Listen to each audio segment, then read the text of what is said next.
जन जन के सेवक, गरीबों के मसीहा, आपके भाई, आपके बेटे 295 विधानसभा महनौन से इस बार है मैदान में आप सभी जनता जनार्दन के सम्मान में विधायक पद के उम्मीदवार शारदा कांत पांडे जी। तो याद रखे भाइयों, कमल का बटन दबाना है, शारदा कांत पांडे जी को अपना विधायक बनाना है, सुशील मिश्रा जी के सपनों को सजाना है।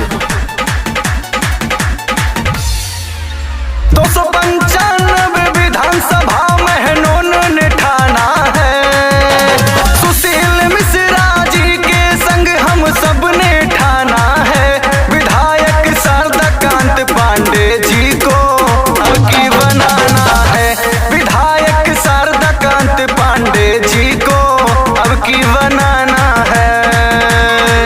जय श्री राम का नारा है, कमल निशान हमारा है। तो याद रखे भाइयों, कमल का बटन दबाना है, शारदा कांत पांडे जी को अपने 295 विधानसभा महनौन से अब की बार विधायक बनाना है, क्योंकि आप करेंगे समर्थन तभी होगा आपके अपने विधानसभा में परिवर्तन। ये है सुशील मिश्रा की आवाज, 22 में विधायक बनेंगे शारदा कांत पांडे, ये है जन जन का आगाज। गाँव गाँव गली गली बस है शोरबा, इनके आगे चले वाला केहू के नजोरबा, केहू के नजोरबा।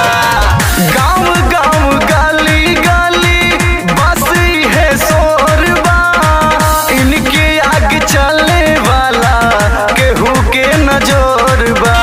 सुशील मिश्रा कहते जो महनौन चमकाना है, सुशील मिश्रा कहते जो महनौन चमकाना है, विधायक शारदा कांत पांडे जी को अब की बनाना है, विधायक शारदा कांत पांडे जी को अब की बनाना है। जो राम को लाए हैं हम उनको लाएंगे, यूपी में फिर से हम भगवा लहराएंगे। तो भाइयों बहनों याद रखे, इस बार विधानसभा क्षेत्र 295 महनौन से शारदा कांत पांडे जी को जिताना है, सुशील मिश्रा अमेरिका जी के सपनों को सजाना है। दुखिया गरीब हारी जनता की आवाज है, बनेंगे विधायक भैया 22 का आगाज है, 22 का आगाज है।